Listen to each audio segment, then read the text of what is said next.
This is the culmination of a passion project from a longtime intellectual engineer named Gordon Murray, who has decided to take his shot at building an inspired creation from something he co-designed 30 years ago. A machine that held the production car land speed record for over a decade. The 240 mile per hour monster with a gold-plated engine, 627 brake horsepower, and a red line of 7,500 RPM coming from a glorious sounding naturally aspirated 6.1 liter V12 from BMW. And now, 3 decades later, he designs another vehicle. This time, with his own name put on the badge, that breaks most of the F1's previous stats. But this one isn't focused on top speed, despite actually not being that far off from a theoretical 226 mile per hour speed. But what it does have is a 4 liter naturally aspirated V12 from Cosworth that revs up to a dizzying 12,100 RPM and produces 655 horsepower, all while weighing under a US ton. Welcome to Gordon Murray Automotive T.50.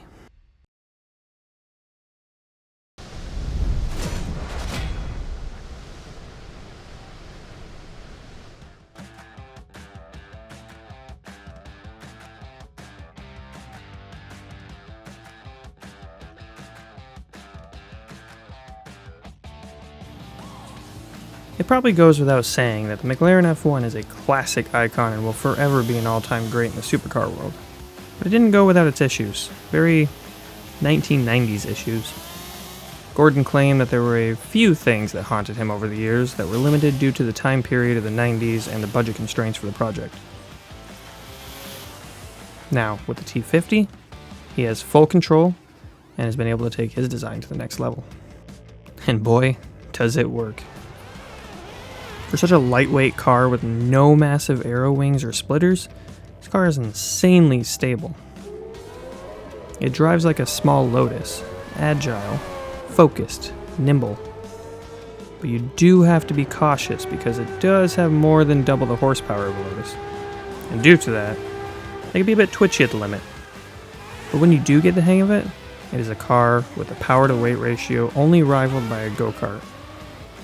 Or an aerial atom. Which I guess is just an overpowered go-kart. And all of this with a rather tame-looking aero. And it is so much fun. The steering is very sharp and accurate, to the point where you have to be cautious at low speeds because the front end wants to rotate and grip, but the back end kind of wants to come out and play. Which I guess makes sense given its focus on airflow aerodynamics, kind of like an F1 car. The tires definitely play a major part in the grippiness as they are pretty wide. 235mm in the front and 295s in the rear. That doesn't stop the long burnout you'll be doing to the top of second gear coming out of a tight low-speed hairpin. And accelerating in this car feels like you're injecting a shot of espresso directly into your veins. No turbo, no delay.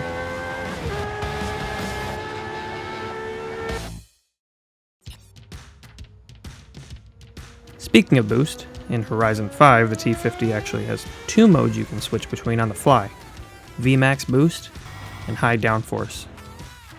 Let's hop on the freeway and test out the boost mode first. This mode grants you 685 horsepower from the engine, allowing for a higher top speed and harder acceleration. The aero and the ride height adjust to give you the maximum slipperiness through the air.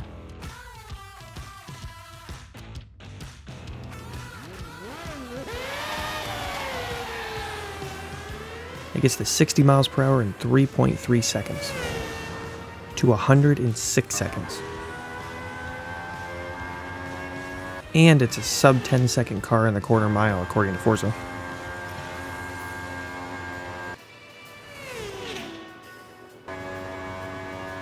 And we just hit 237 miles per hour on the downhill.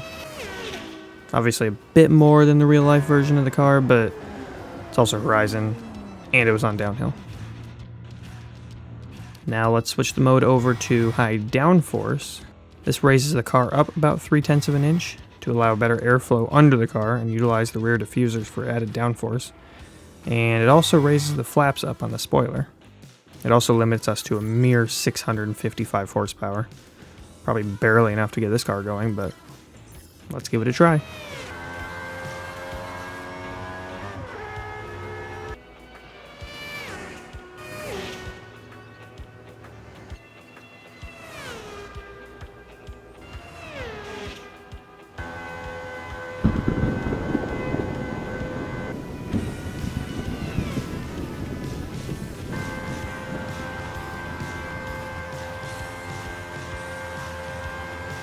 Ugh, and it looks like we're only going to manage 223 miles per hour.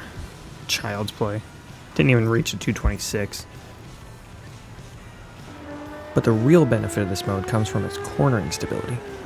There's definitely a noticeable difference in grip and speed through the turns in VMAX mode. Now, it's probably the better mode to stay in anyways. It also appears to be the one that Motorsport seems to use, even though the spoiler is not in the race position.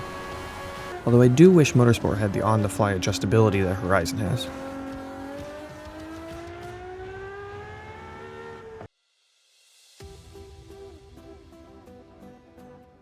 Now, one of the best things about this car is the driving position. Being front and center with full view from this massive windshield really helps. It does take a bit to adjust to. I continue to find myself over a bit further on the track than I normally would be when running a racing line, but in my opinion, all cars should be like this. It's just better. Just better. It also has camera side mirrors, and you get full view of both of them, even in the standard field of view. Although on a smaller 1080p monitor, I'd imagine they might be a bit difficult to see. Most of the dashboard is very easily readable, with the rev tach sitting front and center, and a digital speedometer and fuel gauge on the left. The only downfall is that the rev limiter is not marked in red, so you kind of just need to know. There's no Christmas lights either. Gordon is the Grinch confirmed. Now, the estimated fuel load is actually really good in this car. I use Lime Rock Full Circuit Alt to compare fuel because it is 1.5 miles long. Makes for some pretty easy math, and it's a pretty average road course with a nice mix of tight turns, faster turns, sweepers, and straights. The T.50 gets around 47 laps, or 0.3 miles per gallon from the 21-gallon tank, which I know doesn't sound like a lot, but at full tilt in a Forza game, it's pretty good. Especially when compared to the Ferrari SF90 with 38 laps, 25 laps from the Chiron, and even the McLaren F1 gets 44 laps with a larger fuel cell.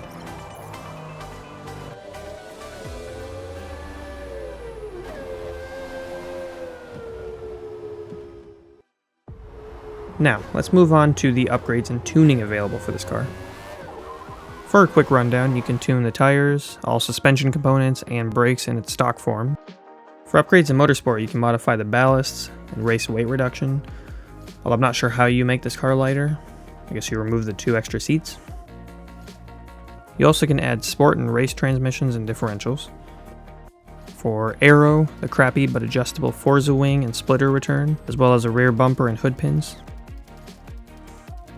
Twin turbos and an all-wheel drive swap are also available. And for the engine swaps, you get a V6, a couple of V8s, and a V10. But I really wouldn't want to swap out this high-pitched F1 race car sounding engine for anything. In Horizon 5, you get the typical upgrades that are specific to Horizon, but you lose the ballasts, rear bumper, hood pins, and engine swaps.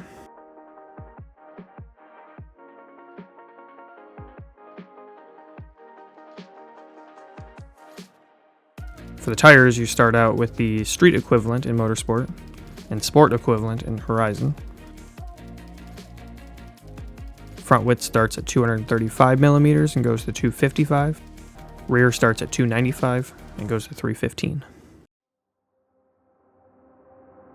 Now, let's move on to styling, which, in my opinion, is fantastic and surprisingly unique despite its obvious McLaren F1 silhouette. The overall shape of the T.50 goes for more curves and sloping lines, rather than the sharper 90s angles of the F1. From a far glance, it looks identical to an F1, especially in the side and the front. But up close, everything looks new and modern, refined. The headlights are a teardrop shape, reminiscent of the F1, but not quite as wide, and they lack the eyelids. The roof intake feels similar, but the glass roof panels and carbon fiber surrounding the intake gives it the more modern and open and inviting feeling.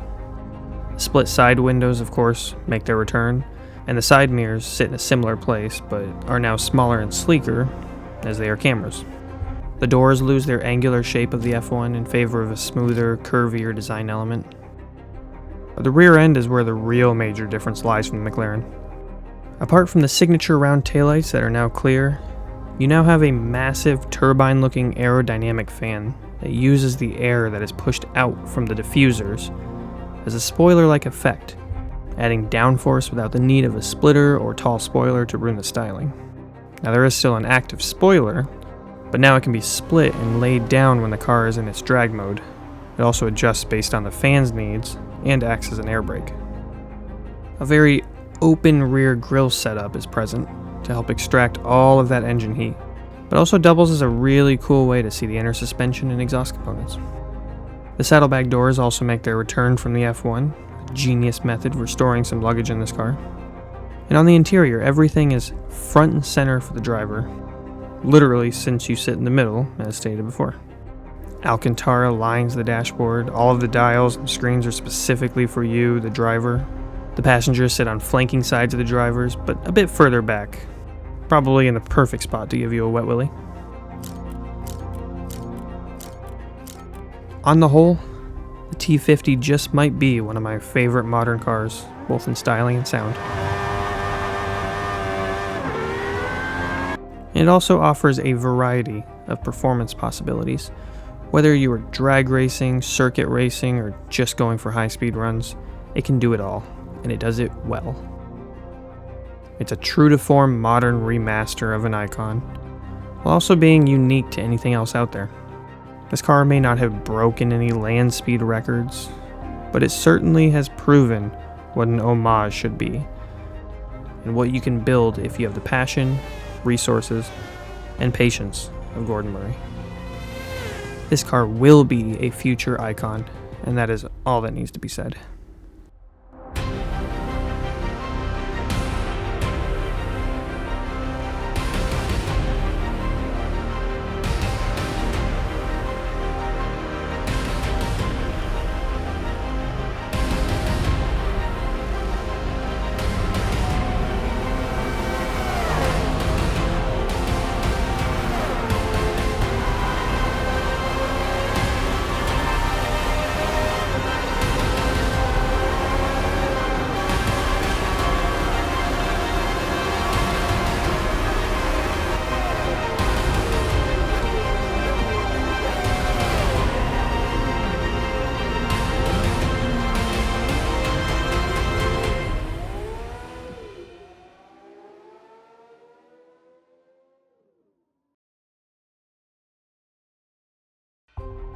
Now I will be posting a lap times video separately where I run both the McLaren F1 and GMA T.50 around Lime Rock Full Circuit Alt, and I'll be posting the lap times on a lap board to face off against other vehicles in Forza. You can check it out in the link here. Thanks for watching.